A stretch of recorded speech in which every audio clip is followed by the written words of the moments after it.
Welcome back to the Fan Speak Network and another episode of the NBA Betting Card Live. That's right. Every Tuesday, I am joined by Astaire and Tyler Hicks to break down the NBA slate. And tonight, we have another night of the quarterfinals of the in-season tournament. So a lot of fun stuff to talk about. It's only 2 games, but it's a fun 2 games.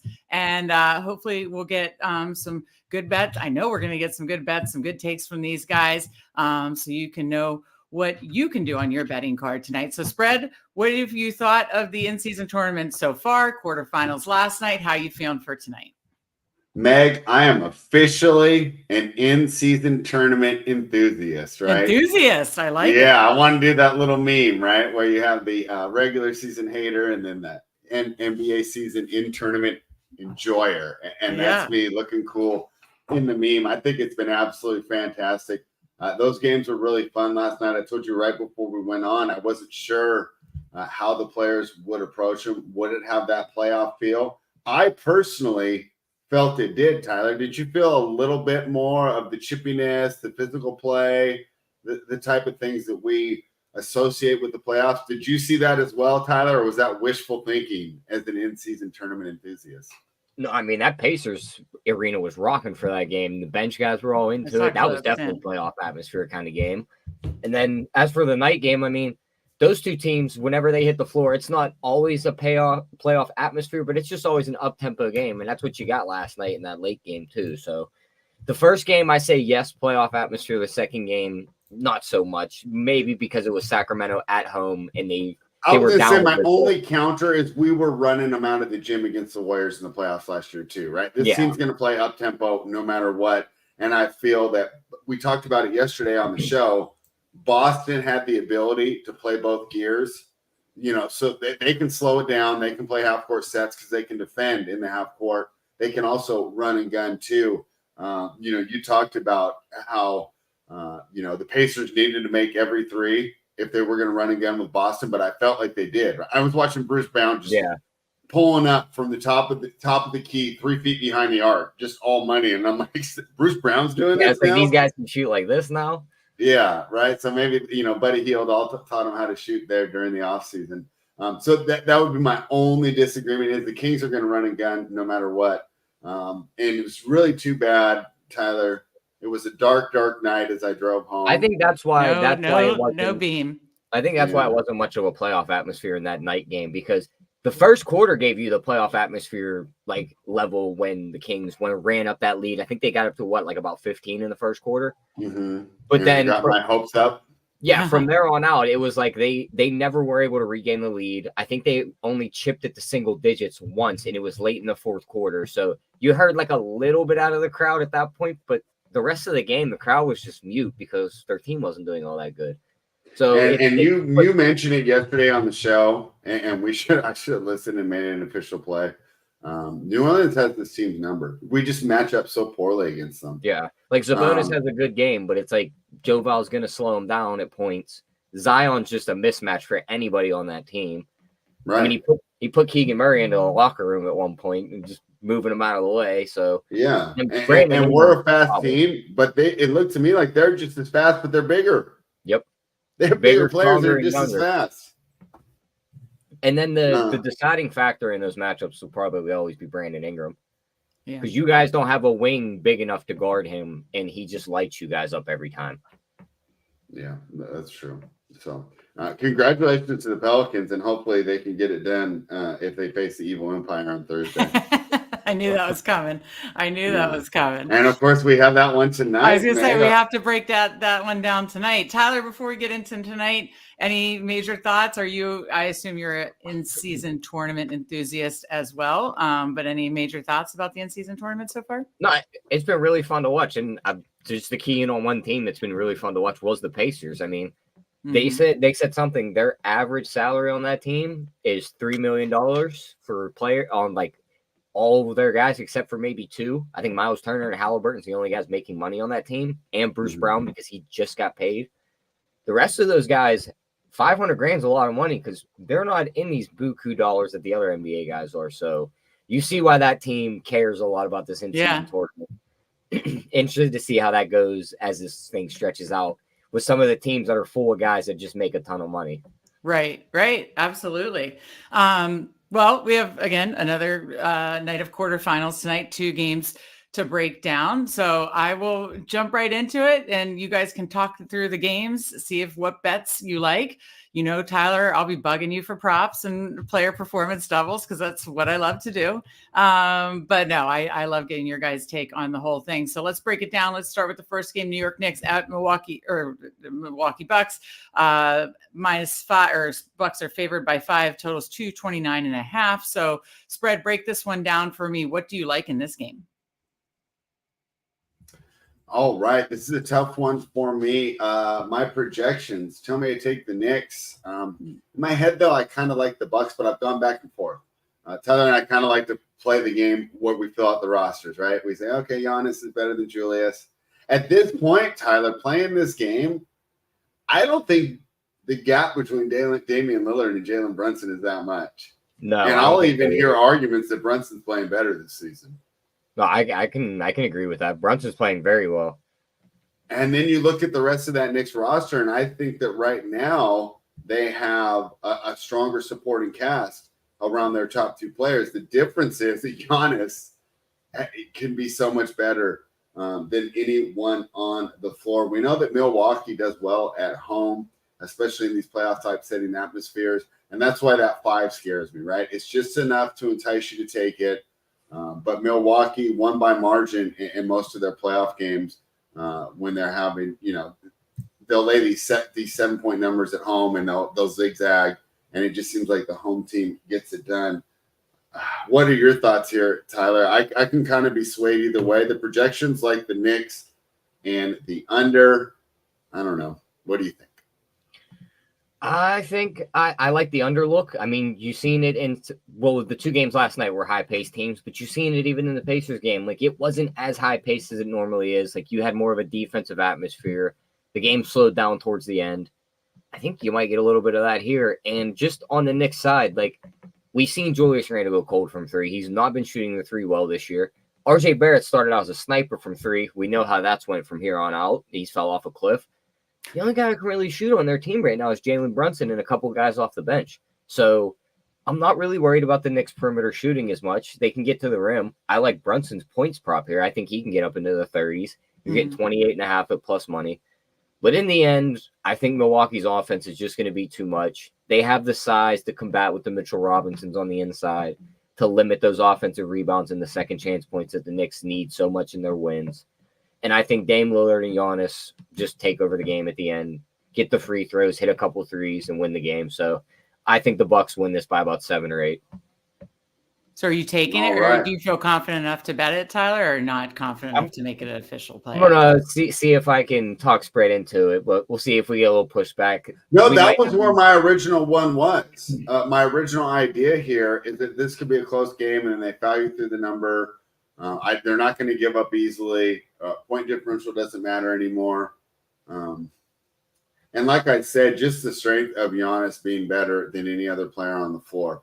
My final thought on this game, Tyler, though, is that this is where we're going to see how much the Bucks miss Jrue Holiday, because you talk about targeting Brunson. And I think that's a great look. We would not have been doing that last year, because we would have said that's one of the toughest matchups. They're going to go away from it. Now, with Lillard out there, they just don't have that point of attack defense. So I think it's going to be interesting. So the Bucks started slow, and we pinpointed that point of attack defense being weaker as one of the reasons. What they've done, however, they've upped their motion offense, and they're switching. They're hiding Lillard better here moving forward. So I think tonight's going to be a great to learn. Have they figured this out? Are they going to be able to absorb that loss of Holiday? Because basically they traded offense for defense.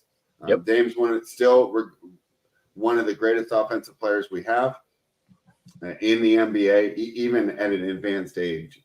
Right? He's getting up there, but he's still a sharpshooter. That pick and roll combo is still fantastic. But they did trade some defensive ability there. So will Jalen Brunson be able to carry the team? Tyler, I'd like for both of our props to hit. My worry is that if you're right on those props, could mean a really close game, and maybe the Knicks get the cover or maybe the outright win. I mean, I don't think it's that crazy for us to see an upset tonight, as this Bucks team is still forming chemistry, figuring out rotations, and of course under a new coach. I'm starting to think though, Spread, that they might have figured it out. Like just looking at how they right, because aren't they 7-2 over their last 9? 7-3 ATS over their last 10. They're 9-2 straight up over their last 11. They've won 8 straight at home. They've dominated this matchup. They're 11-2 in the last 13 at home straight up. New York's 1-5-1 ATS in the last 7, and they're 0-7 in the last 7 against Milwaukee. You look at some of those scores in those games. Last matchup, you had a 110-105, so you push on this -5. Game before that, they won by 4. Game before that, they won by 6. Game before that, they won by 11. Game before that, they won by double digits, 123-108. So they've had this team's number. It's just the size of Milwaukee that's going to give them problems.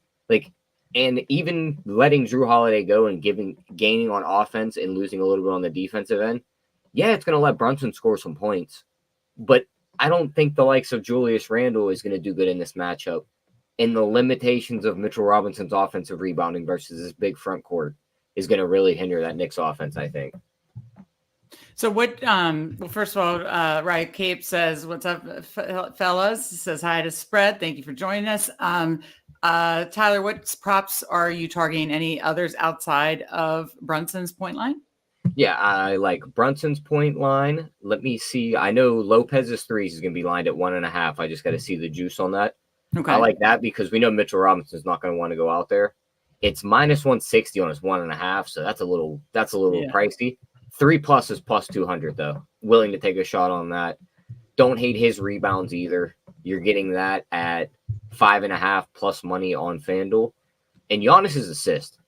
Giannis has passed the ball a lot more. We seen it last night in the Pelicans-Kings matchup. You get like a playoff atmosphere game. They're going to double team these star players. Mm-hmm. He can easily pass out of the double teams and get some assists. And you've seen him dish to Lillard a lot and get these open threes to these other guys. You're getting 5.5 on that plus 120. I like that. We've seen him get double digits. So if you wanted to ladder that up, I don't hate that either. Oh, that's a nice call. I like that. Anything else you like in this game, Spread, before we move on? Oh, I was going to say, Meg, I know he's getting older. I can't do this for too many more years, but the kid is sharp. I'm convinced. The bet is placed. The X marks the spot on the treasure map. We are on the Milwaukee Bucks, Tyler. It took you 12 minutes and 44 seconds to convince me, but I'm with you. It's official. It's official. And that's right. And you can check out their NBA projections, the NBA treasure map on fanspeak.com. Go to what do we think about a top point scorer, Brunson, at plus 230? Ooh, I like that. You can talk me into it. Who's he competing with? Just Giannis? I mean, don't you think he should be plus 300? Don't you think it's a 1/3 chance? Yeah, but you got Giannis plus 110, Brunson plus 230, Dame 3-1. Everybody else 12. I think Dame's the best one. I think they all have equal. Yeah. So I'm getting 3-1 with Dame, and that's probably what you should be getting. You got someone in chat that doesn't quite agree with you guys, but that's what makes these fun. And I've heard a lot of smart people on the Knicks. You know, I chat with a lot of professional NBA bettors. Mm-hmm. We have a real good chat, and I know a lot of them. And dogs have dominated this in-season tournament. I don't have the exact overall record. I remember seeing the trend get put up in the first couple weeks. They were dominating. It was like something like 10-3 ATS spread in-season tournament for the underdogs. And it moved up to like 13-5 or something. Last night, both underdogs cover and win outright. Exactly. So I can see why everyone's going to the Knicks side here. It lines up. My final point is, Meg, when you listen to these podcasts and they say the sharp money's on this. Oh, really? Is there a big sharp convention where we all get together and decide what we're betting? No. Look at Rye Kate. I know he's a winning bettor. I followed him for a long time. Yeah. He's a winning bettor. The guys I chat with are winning bettors. Check our record. We're winning bettors. We're on opposite sides of the game. Right. So there's no mythical sharp money where people all get into this room and we all smoke cigars like the Illuminati and decide where the sharp money's at. Sharp people can be on different sides of the same game. Absolutely. I like that point. Spread, you always put things in perspective and you know, like make it all make sense. So I like it. All right, we're heading over to the second game tonight. at 10 o'clock Eastern, we have Phoenix Suns at Los Angeles Lakers. Lakers are favored by 1.5. Total is 229. So spread, break this one down for me and what you like. All right. This is tough for me, Meg. I know it is. The emotions have gotten involved. You and I get emotional about some of our bets. Because I'm going to have to make it quick. Yeah. What's up? I said, you guys got to throw that out the window. Meg's got to open the window to her left and throw the emotions out. Spread that window that's to your left. You got to throw the emotions out too. Yeah, I think I got to put a blocker on this so it doesn't reflect as much. But regardless, I'll do what you said. I'll throw my emotions out the window. Tyler, I'm afraid the Lakers are the right side here. We talked about how much home court advantage matters. And that was one of the strengths of our handicap there in that Bucks game. That Staples Center is going to be rocking. I think this tournament means a lot for the Lakers. LeBron James at this point is stacking up accolades. I know you're going into your breakdown, but I got one thing to say. And the moment I say it, you're going to be like, all right, I'm sold. Guess who's back tonight? Jared Vanderbilt. Yep. I know. That's another one. And the thing is, he gives another option to put on Booker, even if it's only for 15 or 20 minutes. And even if Booker still gets his, he's going to have to work, right? So you might see a Booker, he's got 36, but he's going to have to work. He's going to work for every last one of those 36 tonight. Yeah. This is going to be a great game, right? This is the crown jewel of the tournament so far. Right. I would argue. Pacers Celtics was fun. If you're an NBA junkie like Tyler and I, and you watch all these games and you know what the Pacers are doing and how they're, blowing these scores through the roof. I mean, that was fun. But this is more for the traditional casual NBA fan, right? That probably watched some Monday Night Football last night, watches hockey. Just look at the names that are going to be on watch hockey. Yeah, KD and LeBron. KD, LeBron, Devin Booker, AD, this is NBA casual. This is star-studded. It's going to be in LA. They're going to cut to 1,000 celebrities. Meg, you'll probably see the stars of all your favorite shows on the sideline. Probably a couple of those bachelors and bachelorettes that you like to watch, as well as some real stars. I haven't watched that in a while, but I did. Well, you can catch up after football season, Meg. We know how it is, right? That's right. I can't watch The Golden Bachelor. I'm busy on Monday nights. Don't look now, Meg, but your MVP is now the favorite. Who, Purdy? No. Dak. Oh, he's back to being the fit. Okay, because I heard all the Purdy news yesterday. Okay. The books have them lined. It started out all three of them tied, and now it's like Dak 3-1, and the other two are plus 350. So okay, got it. Yeah, they're. I think they got it right. I wish I would have made a bet a long time ago. So for the people that got it, whatever it was, the preseason. Whew. Really quick, let's answer. I was saying to answer the question I've seen our guy Rye Cape, and of course, check him out. He does great content too. Oh, awesome! I've been enjoying the football shows that he does, and they have a nice little round table. Nice. He says, any thoughts on the total? Suns and Lakers are 5-1 to the under last 6 in the series. I agree there on the under. My projections have this game coming in at 223, under 229. We talked about the potential playoff atmosphere, stars in the building.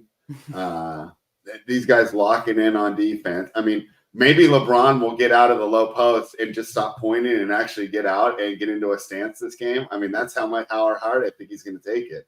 Because usually it takes about game 3 of a playoff series before he gets out of there. Usually he's just pointing and throwing his hands up when his teammates miss the assignment. But I think the under is a good look here. I think this is going to be hard fought, chippy. And we know if you do like the Lakers, I think it correlates to the under too, right? Because as much as they're going to slow it down. Yep. If they have the lead, because LeBron knows how to pace a game. The guy annoys me so much, but the basketball IQ is the best I've seen since Magic Johnson, and it's just so disgusting. So damn annoying. But let's give him credit. And if they have the lead, they're going to run it at their pace. And if you think about it, I think a slow pace fits Los Angeles better. Although the counter is that Booker and KD can get buckets in that half court set as well. Regardless, I think it takes a little more time. If I have to play anything, I actually like the under more than the side. But unfortunately, I do think the Lakers are the right side here. I don't know if I'll even bet it though, just because I mean, do I need money that much, Meg? I got steak in the fridge. Yeah, if you got steak in the fridge. Yeah, maybe I can pass on this one and just play the under. Maybe you Tyler, just what do take you the think? under and Rye Cape's with you. Let's cash those under tickets. Definitely love the under. I got a plus I'm 550. putting that one in now then. I got a plus 550 that's hitting their last 3 matchups that I think we could like here because this lines up with multiple trends the way the NBA has went this year. In their last 3 matchups, one of them being this year, actually 2 of them being this year. The Suns have been up at halftime, and the Lakers have went on to win the game. So you take the halftime, full-time, Suns/Lakers. Last matchup on November 10th, you had the Suns up 63-55 at halftime. Lakers won that one, $122-119. Game before that, Suns were up 52-48 at half. Lakers won that 100-95. Game before that, 62-61. Lakers win $121-107. It's hitting their last 3. We know the Lakers play slow in the beginning. They're bringing a couple guys back too. I think you could easily see that happen again here. And I think a good way to hedge on the underspread somewhat, bet the overtime. Because I think one of the ways we only lose that total is if this gets to overtime. Like I don't really see this game getting ran up into the 230s in regulation, but I can see it being close at the end of regulation, and then overtime's what screws us. I see 13-1 on FanDuel. I wouldn't go crazy hedging it at betting the under. I'd bet the under for a unit and bet whatever on that 13-1 to pick back up the 1 unit just in case it screws me. But yeah, I think Lakers win pretty easily. That's interesting. I think it's easy, huh? Yeah, I think in the end, because I think another big thing that no one's pointing out, if Eric Gordon's out, I mean, what's the next best bench piece for this Suns team? Oh, yeah. Like, we know Braun. I got a hot take for you, Tyler. Let me hear it. Will Devin Booker be the best player on the floor tonight? Yeah, probably. I mean, he's to the point where I think that he's better than KD at this point of their careers. I'm going to say, yeah, probably. I'm going to say he's first, Braun's second, KD's third, AD's fourth. How old's KD? How old's KD? AD has the potential to be the best one as well. Yeah, at any moment, AD he can easily slip, right? Be the best player on the floor. He's easily just jump up there. Really, this game comes down to Anthony Davis in my mind. Yeah. If he shows up, I think the Lakers are going to win fairly easily. If he has another one of his games where he's just moping around and LeBron's having to tell him to play hard, and I don't think you get that AD. I think he shows up tonight. If you want to wait and live bet it, though, you could do that. We say that though, but we've seen him disappear in playoff games. Yeah, we have, but it was always like hit or miss in those series. Like I think when you put these guys in the spot where it's like win or go home, like you can't really mope around and show up tomorrow. You know what I mean? Yeah. Well, and like you said before pre-show, Tyler, you said this is another, piece of hardware that LeBron can get. Another, if he's not like, I mean, he looks at his roster, like I know he's going to probably move pieces at the deadline and retool his roster, but in his head, if he's like, I don't think we have enough ammunition here or the guys to win a championship, this might be my last chance to hold some kind of title above my head and last chance to not stardom, but like I can reign over the league one last time. This could be it. So I think you get extra effort out of him. Bet his points prop. I don't mind his double-double or his triple-double. So love his props tonight. Okay. I was just going to ask about props. So you're kind of sweeping the board on LeBron's props. Anything else in the prop side? But that's interesting about. I don't hate AD's rebounds. I know it's going to be set pretty high. Let's see what that is. Is it what is it? Let's see. Yeah, 12.5. But I mean, usually it's like 12.5. Nurkic ain't keeping him off the boards, and if he's motivated, he could easily grab like 16. So don't hate that. I don't mind. Where's Grayson Allen on his 3? See, they have him lined at 1.5 minus 166. I don't mind taking a 3+ at plus 200 on him and getting a little better juice on that because that's all he really shoots are threes. He'll drive to the hoop occasionally, but all these Suns guys outside of KD and Booker just wait on the 3 line and wait for those guys to kick it out once they crash on those guys. So just a bunch. I see Gordon listed on here. Is he just questionable or doubtful? Yeah, he's questionable with a right knee contusion. Okay, got it. But I could see him sitting. He's an older guy. Right.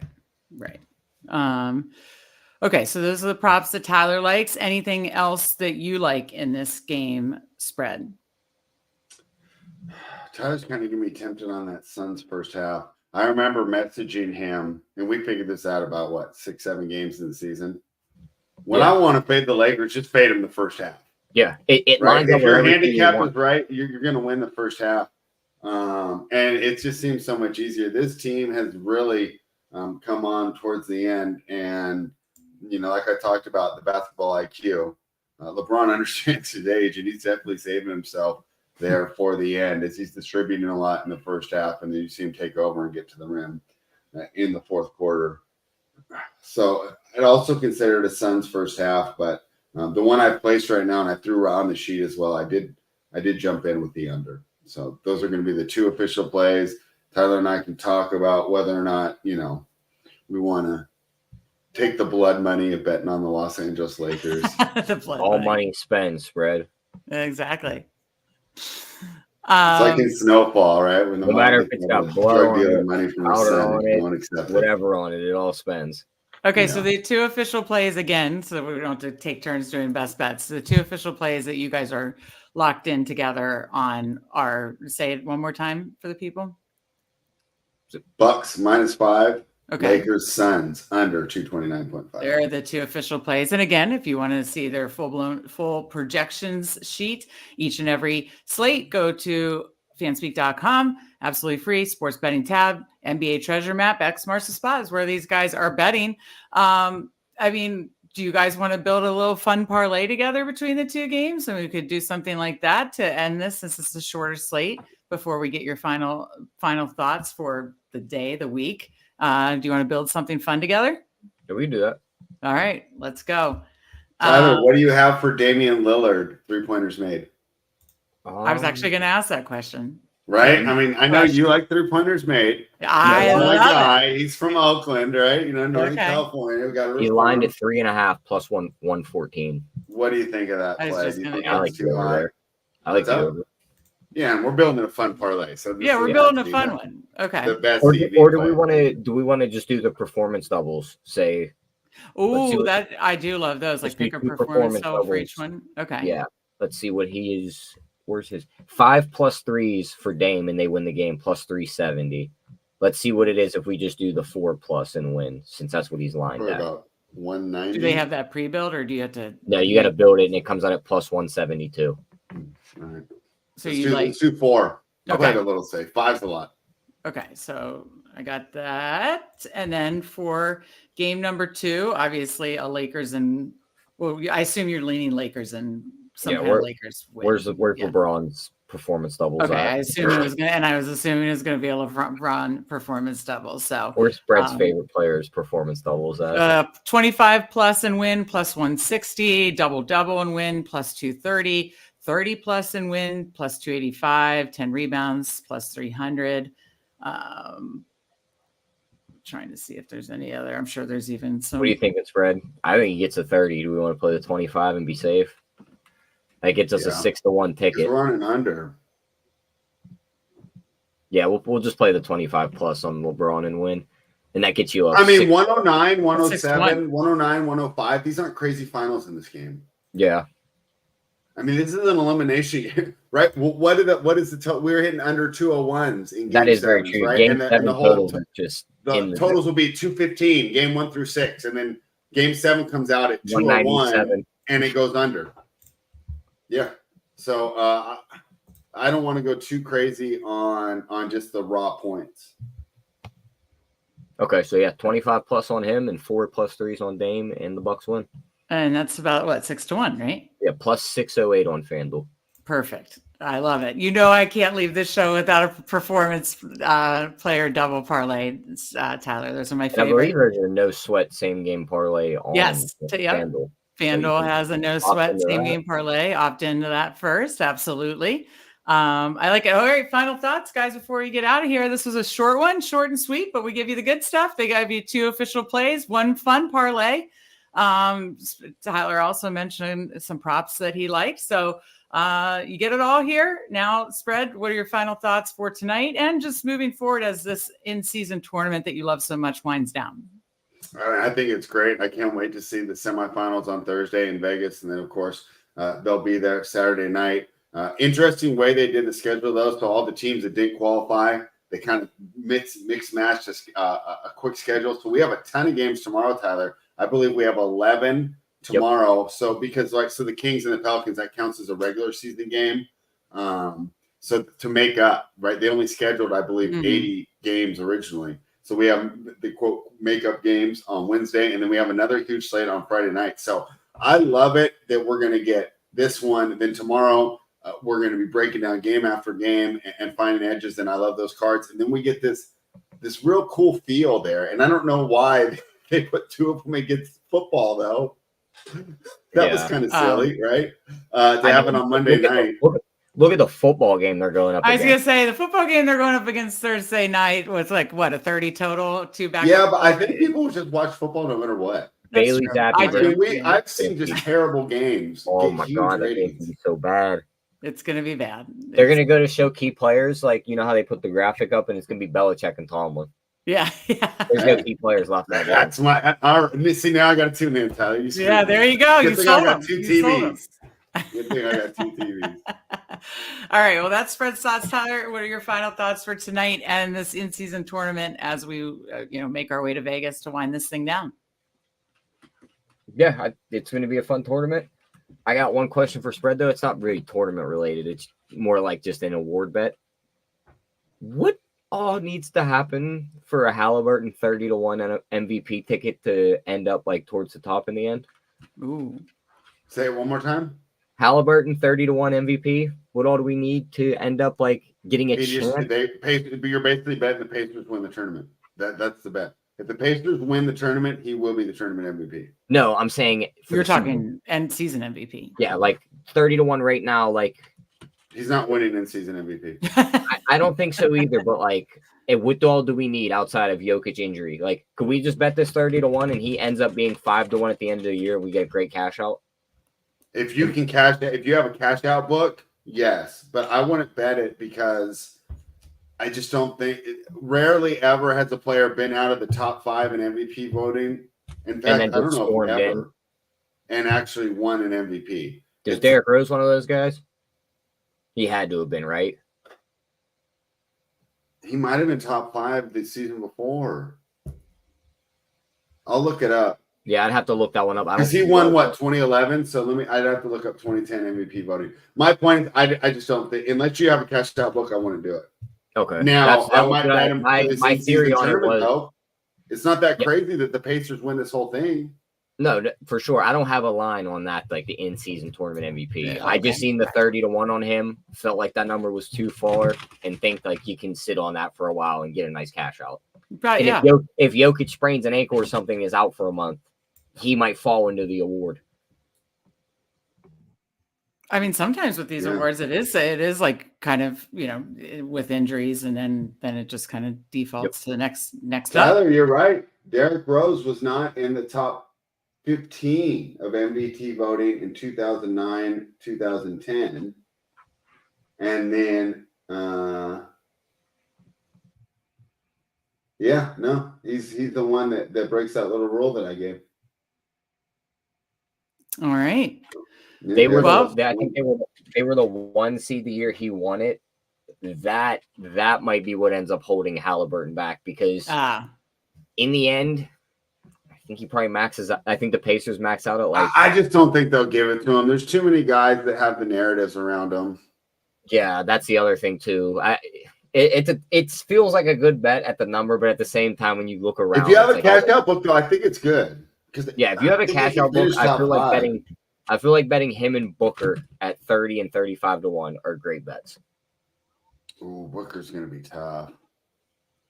Here's my argument for Booker spread. This happens every year. They go to the table and they start talking these guys over. One guy's gonna go, Jokic did this, this, and this. One guy's gonna go, Embiid did this, this, and this. And some guy at that table is gonna raise his hand and go, Devin Booker played 67 games, which qualifies him for the 65-game rule. They went 58-7 in those games, and he averaged 31, 8, and 7 on 50% shooting. Like at that point, everyone's gonna go, that sounds really good. I really think you need a Jokic injury.